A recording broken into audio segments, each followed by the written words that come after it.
It appears out of the dawn of time.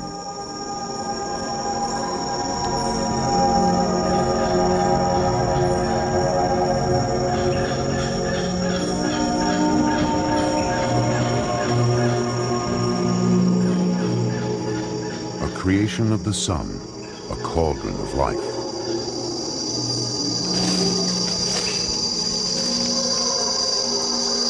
This is the tropical forest, nature at her most extravagant.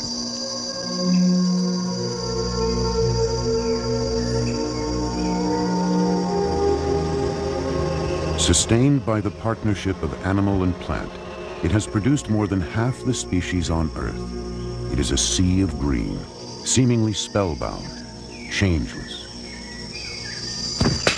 But look again. Behind the green curtain are countless battles for survival. Into this complex world has come a rare breed of adventurer. Scientific knowledge is the treasure they seek. And to find it, they're not afraid to go out on a limb.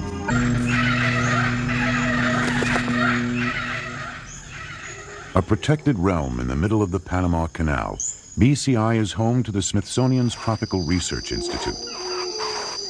Scientists come to this island from all over the globe to unravel the mysteries of life in the tropical forest.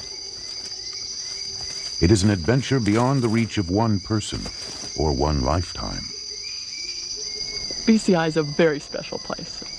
For me, just because the more I come here, the more familiar I get with the island. It's just home, it's comfortable, it's exciting.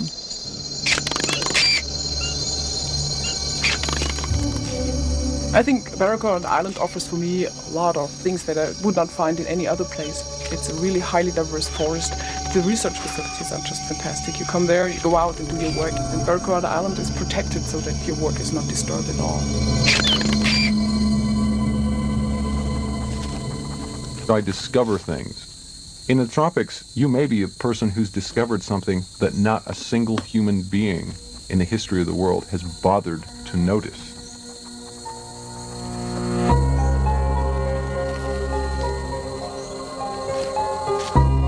Here unfolds one of nature's great puzzles.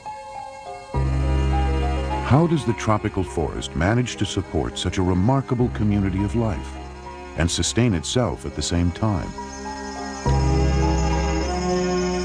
One thing is certain. At the heart of it all are the trees. A single tree, as it drives towards the light, affects the lives of countless creatures. But life is a struggle here for every creature, and the odds that any one seed will grow into a titan are astronomical. It takes luck and strategy to make it to the top.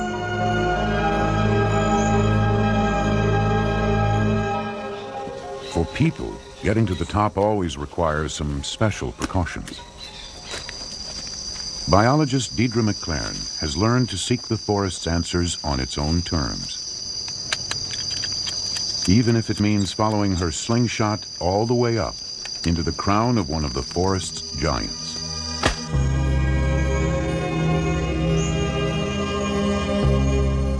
This is Dipteryx, one of the great ones.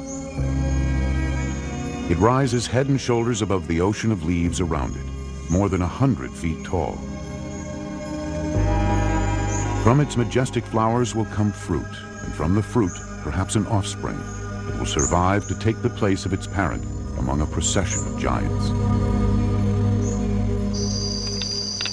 Climbing has taught Deidre to respect trees as individuals. Since I've started climbing, I like Dipteryx because it's a beautiful tree, it's emergent, it comes above all the rest of the trees. They often have great views, and the wood is really hard and solid. I feel safe climbing a Dipteryx. You know, the chainsaws won't cut down a Dipteryx.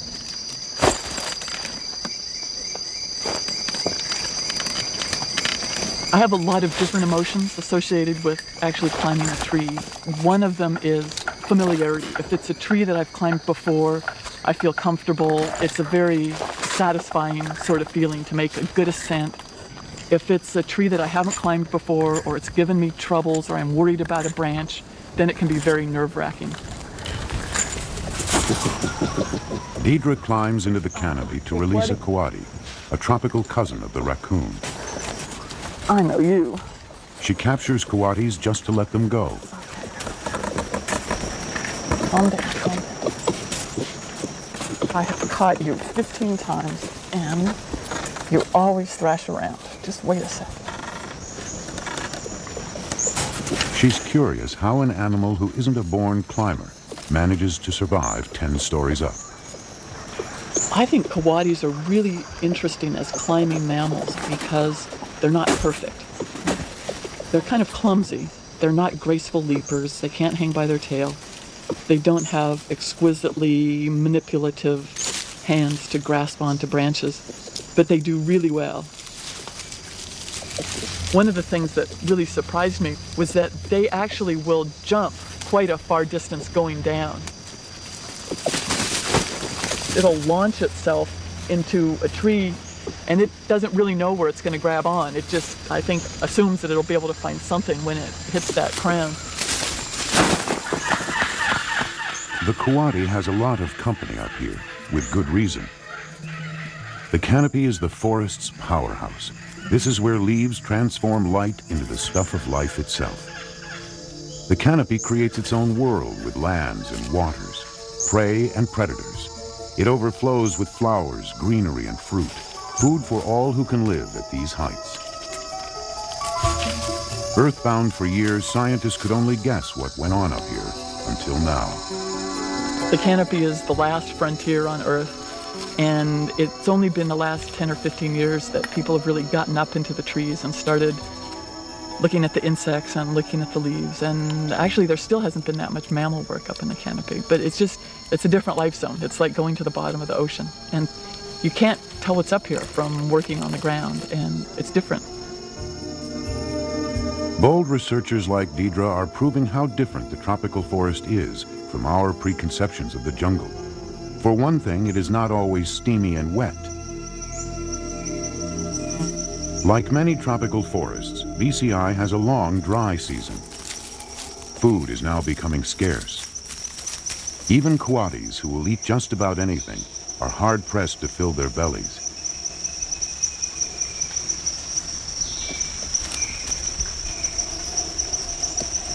They gather under the majestic dipteryx waiting. Now, when they need it most, the tree will bear its fruit. For dipteryx, this is the beginning of the long struggle to reproduce.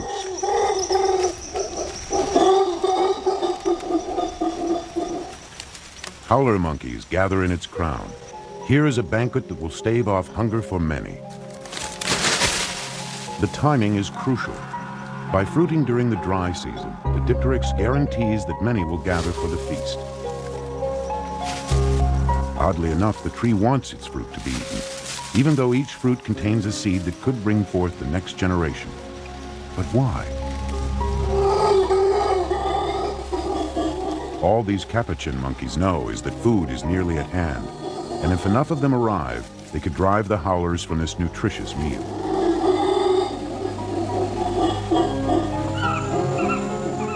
What scientists have discovered is the fruit is actually an expensive bribe. If animals take it, they may carry the seed locked inside far from the parent tree. The further away the seed gets, the better its chance of surviving. With ripening fruit all around them, the canopy animals can now afford to be finicky eaters.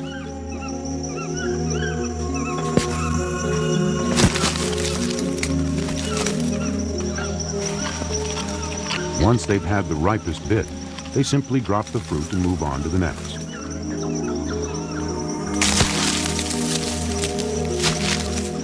But this rain of half-eaten fruit is of no help to the tree in its quest to reproduce.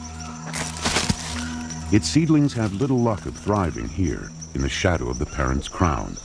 Still, for the animals waiting below, it's manna from heaven.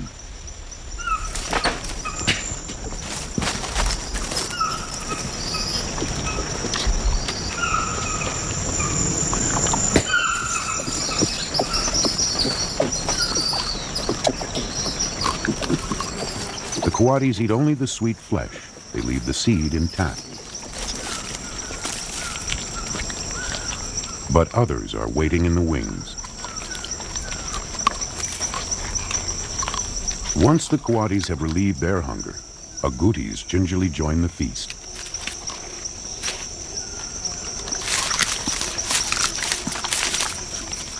Agoutis are rodents. They have teeth and jaws designed to gnaw right through the tough shell and devour the seed within. Squirrels, too, relish the giant seeds.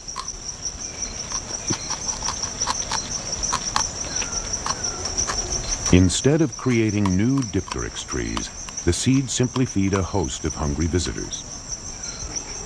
Even peccaries.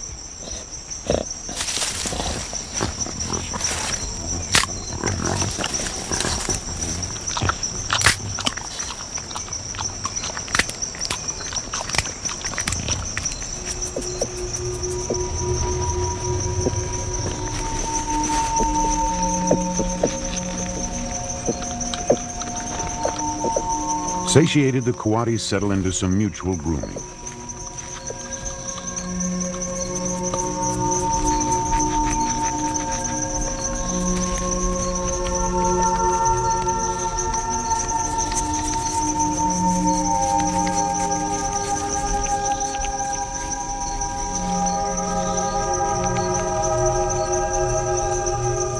In evening's golden light, butterflies and ants gorge upon the remains of the feast. It's been a good day for all the animals, but bad for the lordly dipteryx. Its potential offspring lie where they would have fallen anyway. Nothing has carried them away.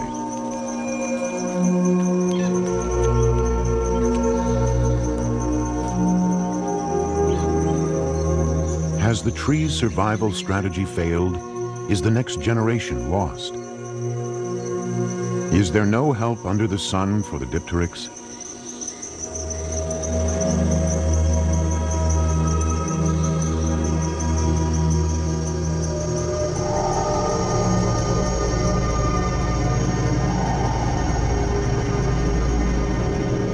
Perhaps the moon can shed some light on the mystery of the dipteryx.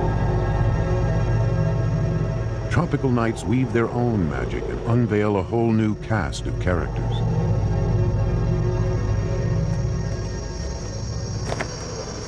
Everywhere there are bats, conjured out of the dark.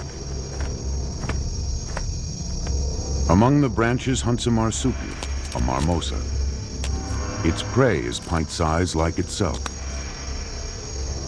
A katydid camouflaged unsuccessfully as a leaf. Even while enjoying its meal, the marmosa must be wary. If it doesn't want to end up as dinner itself.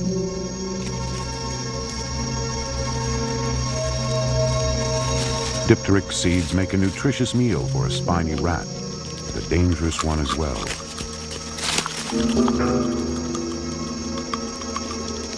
Gnawing on the tough seed makes enough noise to attract the unwelcome eye of a passing margay.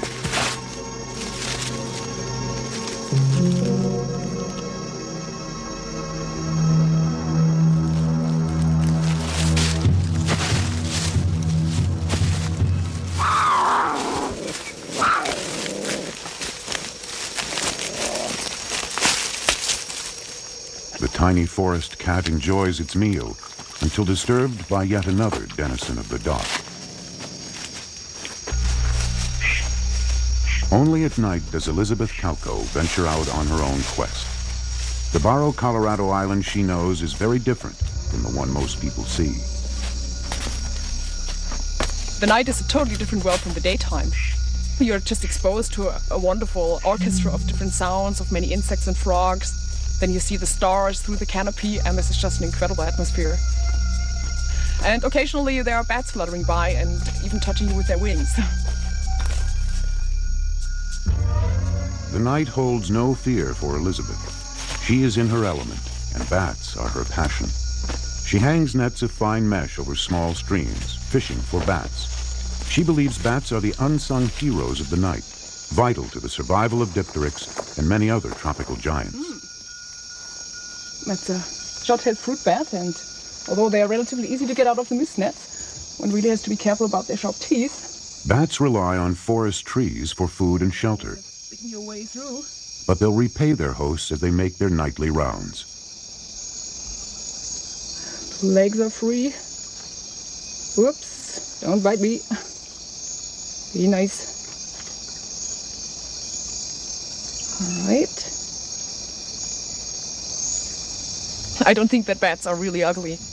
I think that the misconception that bats are ugly comes from our very limited knowledge about bats. Most of the bats have very, very pretty faces, and especially here we find bats with beautiful facial stripes and colored ears, and they actually have large eyes and don't look ugly at all.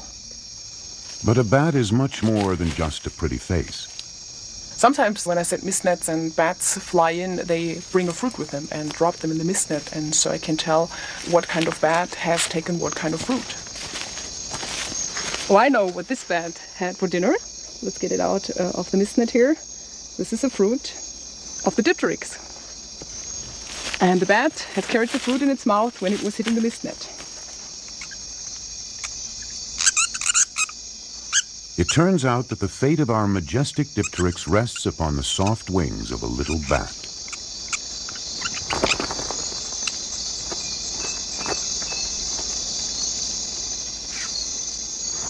Drawn by the scent of ripe fruit, Artivious bats hover over the tree's canopy.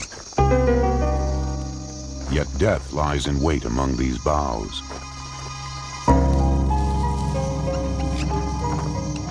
Luckily, the bat's ability to see in the dark using sound not only pinpoints the fruit, it warns it of the hidden boa.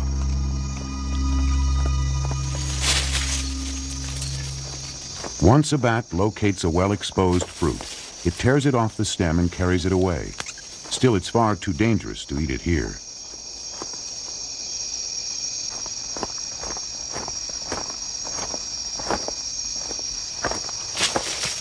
Only when it arrives at a safe roost, usually tucked under the fronds of a palm tree, does it stop to eat. Unknowingly, it has already performed a great service for our dipteryx. The bat has carried the fruit away from the dipteryx, beyond the reach of any diseases or parasites that may plague the parent tree.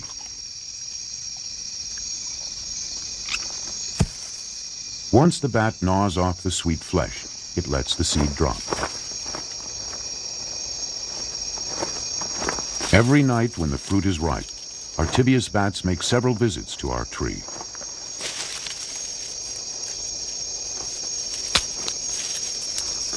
And each time they return to the safety of the same feeding roost to enjoy their meal.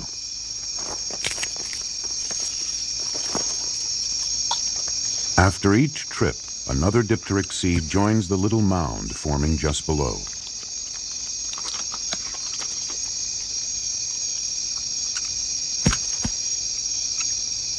Curiously enough, in this heap of discards lies the tree's best hope for a successor.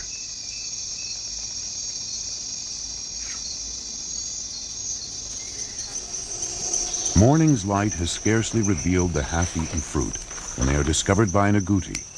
Have the precious seeds come this far only to be wasted?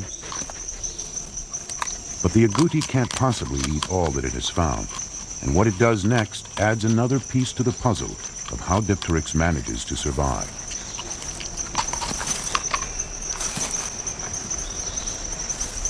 With the dry season continuing, the agouti stashes the remaining seeds for the hard times to come.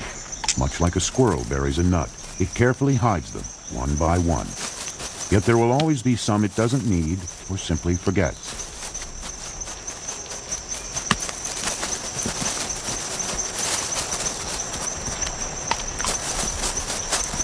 Unwittingly, the agouti has now planted the next generation of a tropical giant.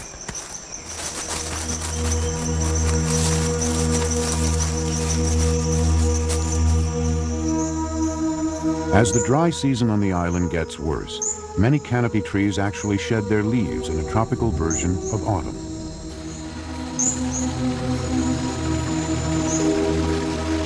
For months, streams have been draining water away, and torrid heat continues to rob the forest of precious moisture.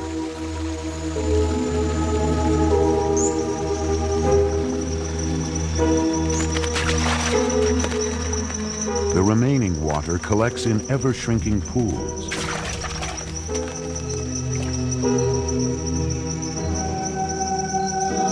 More and more trees drop their leaves.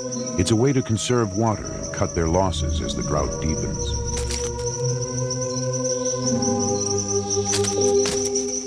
As always in the forest, there's an animal that's found a way to take advantage of every situation. It hides among the fallen leaves, disappearing in plain sight.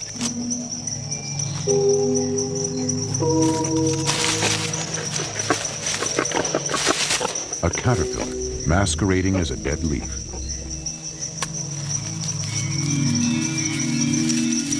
But there's no hiding from the army ants.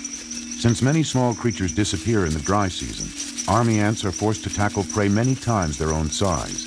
They overwhelm them by sheer force of numbers.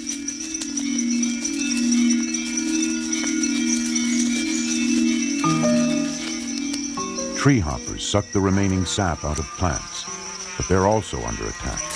A mother defends her brood from a wasp trying to steal one of her larvae for food.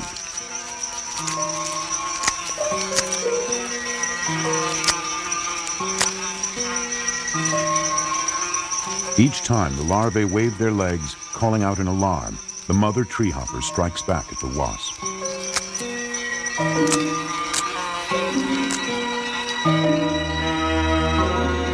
By April, the dry season has turned cruel.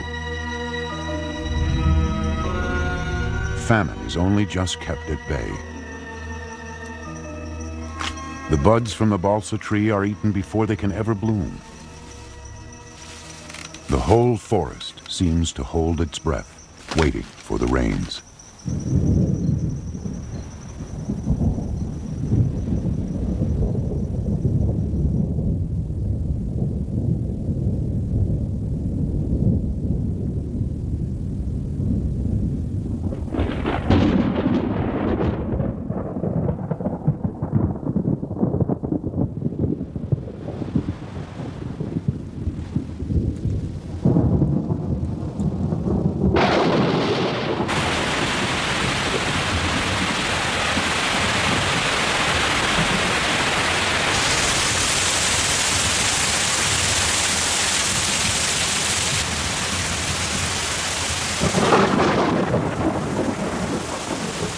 Over 8 feet of rain may fall during the wet season. The first good drenching triggers an avalanche of change.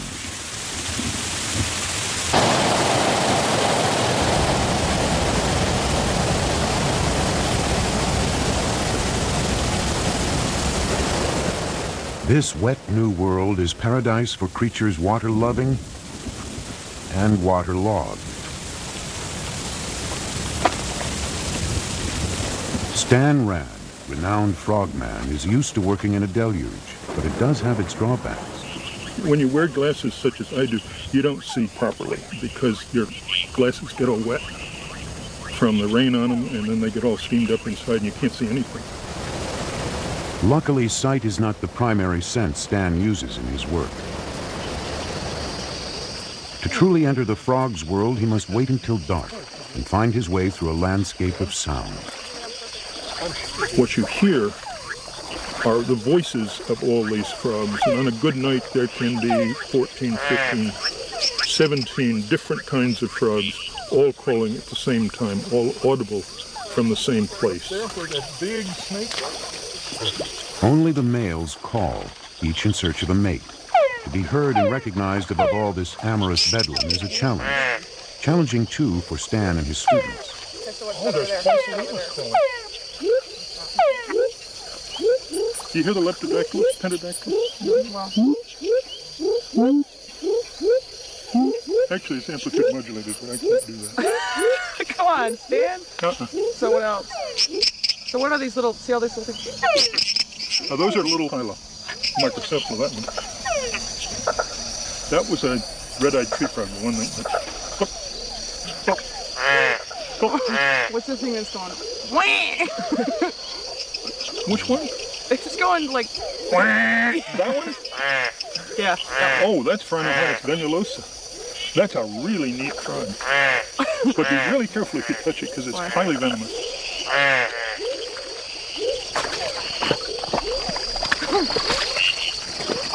This is a young male Pedidactylus. Like all frogs, they eat live food.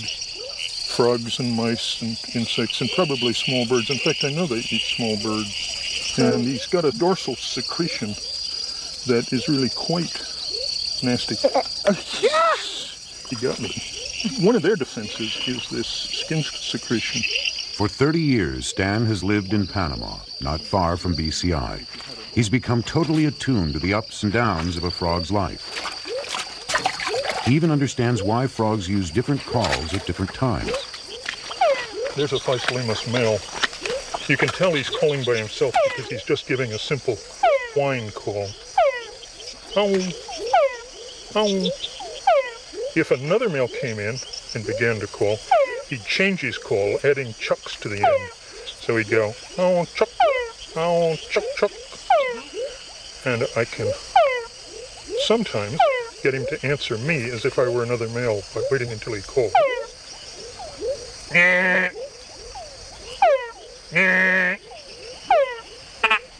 See, he went from going, oh, to, oh, chuck, oh, chuck.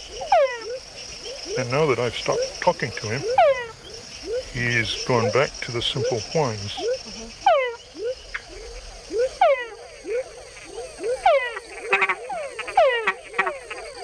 Male frogs make the added chuck sound to attract females. The females can tell from the pitch which male is the biggest and strongest.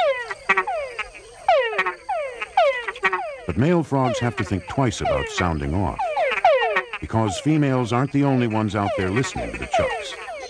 Predators are too. So any male frog that wants to mate must gamble with his life.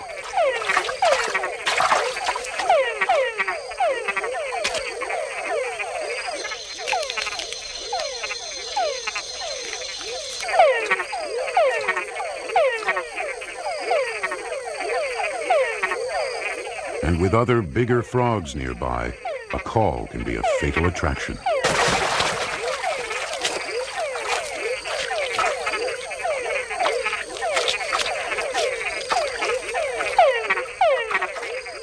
But for those who survive long enough to mate, it's a gamble well worth taking.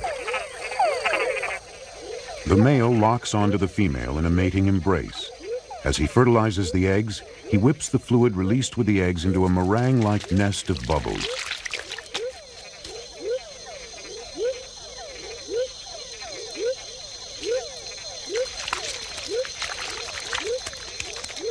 These tiny frogs mate in very shallow pools at the foot of dipteryx and other trees. The bubbles help keep the eggs moist and full of oxygen, and beyond the reach of aquatic predators. Sometimes several pairs will cooperate in creating a frothy nursery for their young.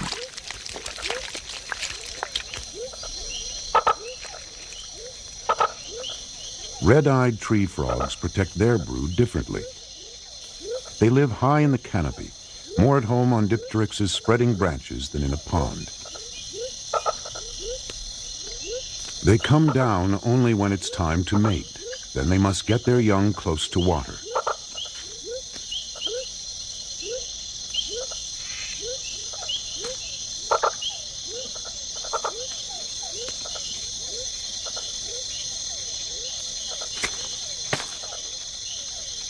The males descend to the lower eaves of the tree, where they call to the larger females.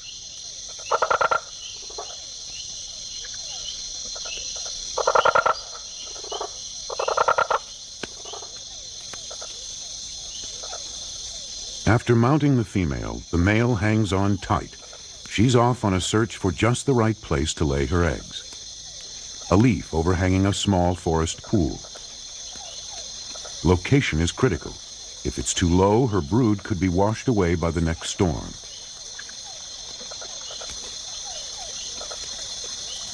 Sometimes the eggs are laid as high as 30 feet up.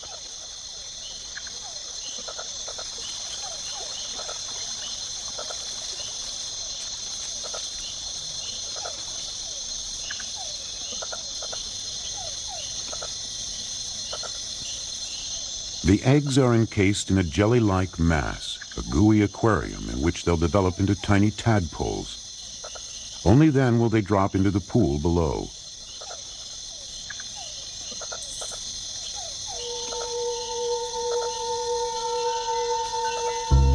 young frogs rush to develop. And none too soon. A vine snake, 3 feet of elegant death. In just 4 days, the eggs have become recognizable tadpoles, but they're not ready to take the plunge yet. Even so, they may not have the luxury of waiting. At this stage, the tadpoles can hatch, but in just a few more days, their tails will be much longer, allowing them to swim better. And once they're in the pond, they'll need to be good swimmers. Fish will find the premature tadpoles easy pickings.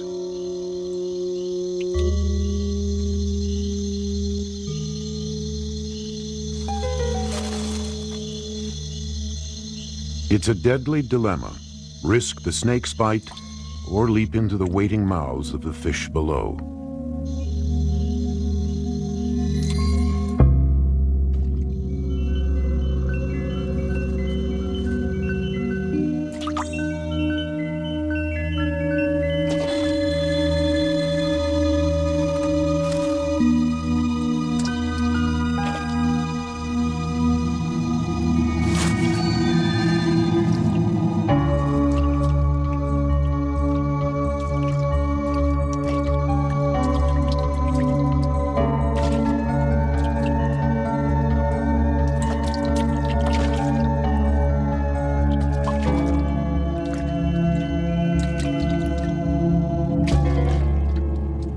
As if the fish weren't enough, the tadpoles must contend with this monster in miniature.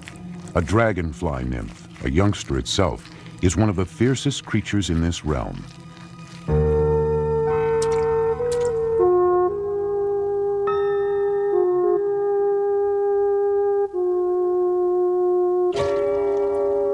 But there will always be some who sidestep instant death and live to return to the trees.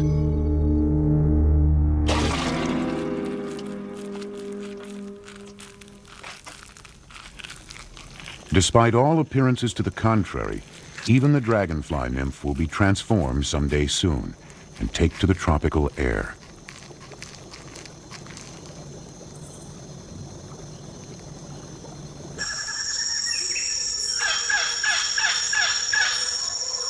Waking to a misty morning is an island wrapped in enchantment. The rains have cast their spell, and in the soil, the seeds of our dipteryx await a rebirth. But before that can happen, the forest must change once more.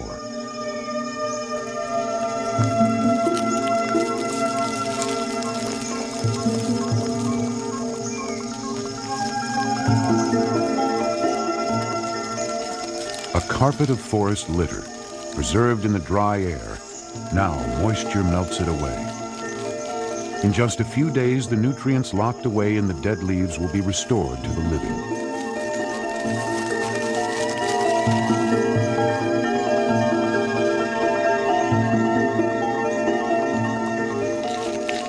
Fungi and molds course over the withered remains.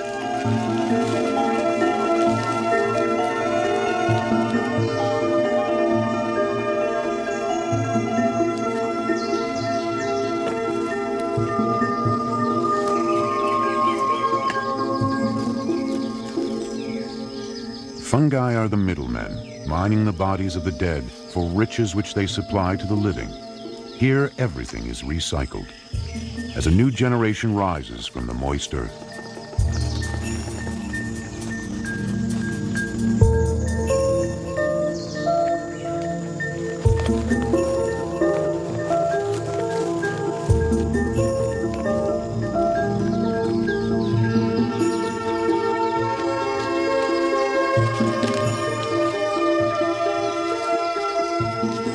The seedlings respond in rhythm, spreading their leaves to catch the daylight, folding them at dark. Young vines grope for support. They've traded strength for length and need help to climb towards the sky.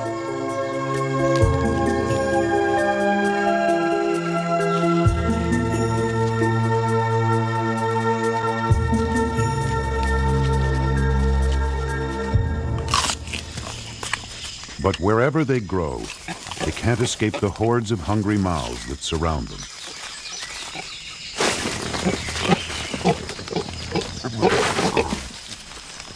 To protect themselves from being eaten, many tropical plants lace their foliage with poisons. But these new leaves haven't had the time to mount their chemical defense.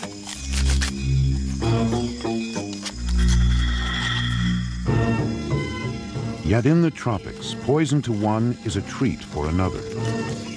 There's always some insect that can find an antidote to a plant's toxins, and from then on, it will be the only one they eat.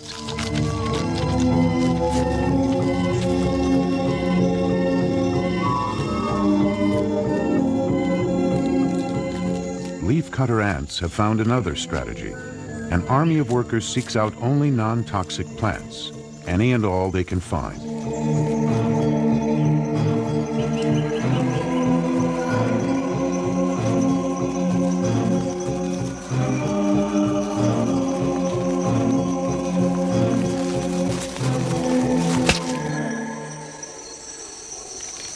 All herbivores are living recycling plants. They absorb just a small fraction of what they eat. The rest they return as manure, rich fertilizer that feeds the growth of the forest. Unless it gets hijacked by a pair of industrious dung beetles.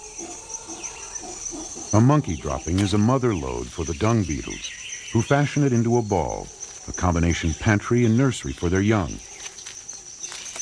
They roll their stash away, looking for a place to bury it among all the new growth.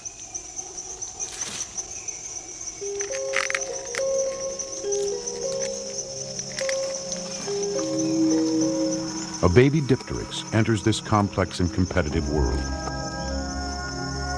It started life as a tiny flower in the canopy, where it was pollinated and ripened into a fruit. It was carried away in the claws of a bat who ate its flesh and discarded the seed. It was buried alive by an agouti and has lain in wait for the rains for months. Now its time has come.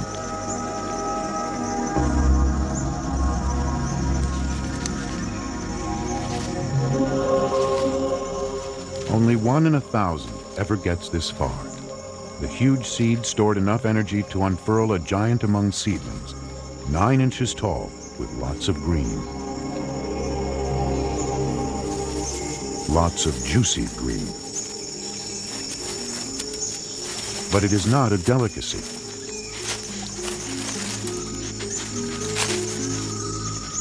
Not even a food of first choice. But when other juicy edibles become scarce, baby Dipteryx does end up on the menu.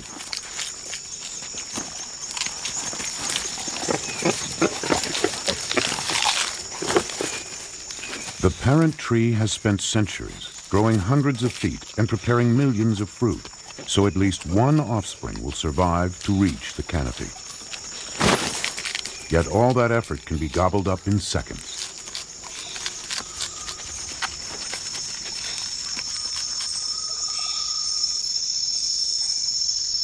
It will never survive being stripped bare, and even those who remain intact need luck to prevail. They must have light to live, and light is hard to come by on the forest floor. Each and every ray must penetrate layers of foliage to reach a seedling below.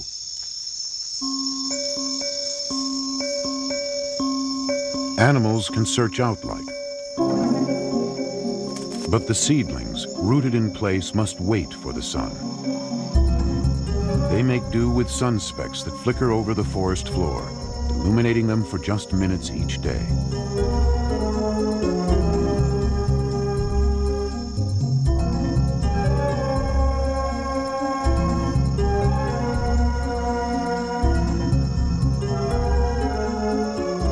Even if it gets its moment in the sun, the fall of a single leaf can seal a seedling's doom.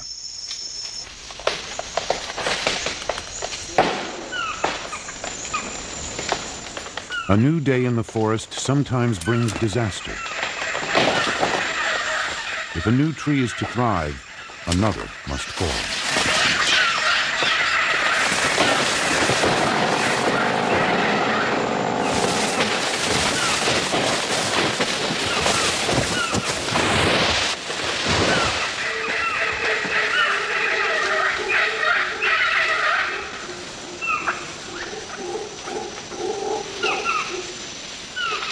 For the plants that have struggled to survive in its shadow, perhaps for decades, this is a reprieve from a dark prison. A light gap has been torn in the fabric of the canopy. It has been centuries since this spot saw broad daylight. For seedlings starved for the sun, it is a chance to grow and flourish. A race for the life-giving light has begun. There will be winners and losers as each plant tries to crowd out its neighbors. Into the new light comes another creature, biologist Phil DeVries. Phil studies the world of the light gap, and he's discovered some astonishing relationships here. Since I've been a small child, I notice plants and I notice insects. I like being in nature and I like forests a lot. I can think of nothing more enjoyable than being surrounded completely on all sides, and I literally mean up, down, any direction, with life, and that's what being in a tropical rainforest is all about. His love for this forest world is neatly matched to his quick eye and insatiable curiosity.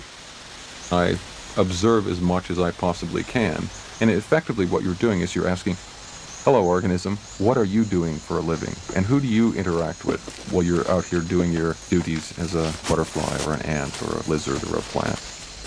And I can use butterflies literally to move around in the forest and tell me what the vegetation is like. Phil has uncovered a light gap plant called a croton that's developed an unexpected relationship with two different insects, an ant and a butterfly caterpillar.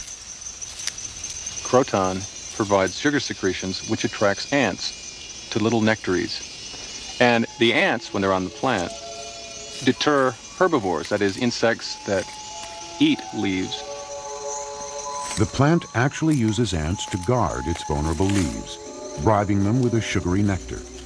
The ants keep away any insect that might do their meal ticket harm.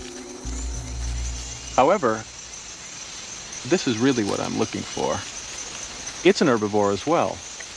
But the ants don't bother it because it produces sugar secretions of its own. The butterfly caterpillar uses its sugar secretions just as the plant does, as a tasty bribe. It keeps the ants well fed in exchange for their protection. The funny thing about this butterfly caterpillar is that it bribes these ants with the sugar secretion, and the ants act like guard dogs and help protect it from its own predators. In addition to producing sugar secretions for the ants, this caterpillar has another trick that's even more magic. Phil has made another remarkable discovery. These caterpillars can actually sing. To capture this amazing talent, Phil has designed special audio equipment to record its calls. This gear I have here is an amplifier and a very, very sensitive microphone. I use this to listen to, well, basically sounds that nobody else can hear. And I'm listening to this caterpillar singing at the moment. And how these caterpillars produce their songs is pretty interesting, in that on the top of their head, there are long ridges. And right above the head, there's a collar where there are two little rods. And the two rods beat up and down on top of the head, and then the head moves in and out. And these little rods have little rings on them. And what they do is they hit the top of the head, and then it's rasping back and forth like a Latin American percussion instrument, aguiro.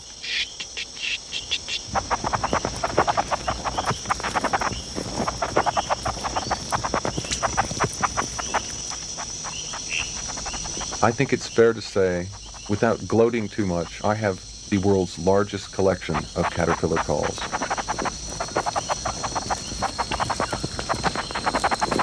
Now let's see what happens when we reintroduce this caterpillar to the ants. Upon its return, the caterpillar puts its musical ability to another surprising use, mimicking the calls of ants. The ants respond as we would if we heard a cry for help. They rush over immediately, and help is always welcome. Danger is never far away.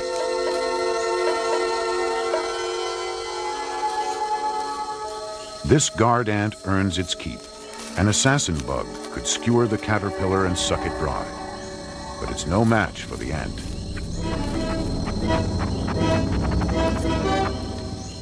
A parasitic wasp fares no better.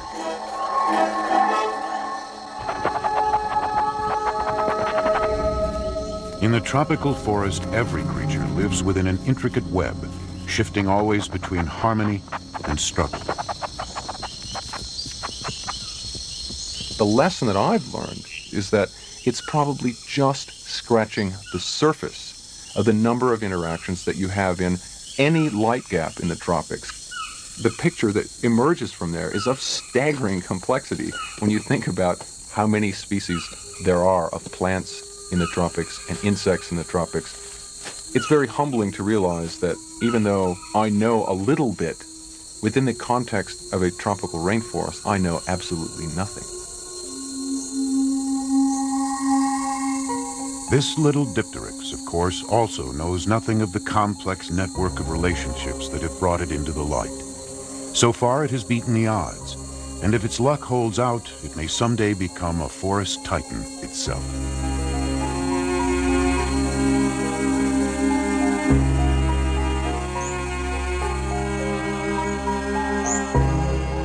Dipteryx, large and small, is at the heart of a glorious pattern of forest life. Unveiling this grand design remains the quest of the scientists of Barrow, Colorado Island. A labor of love and a journey of many lifetimes. Perhaps centuries from now, the forest will still be here, and scientists will still be working in its green depths, when our tiny seedling finally takes its place among giants.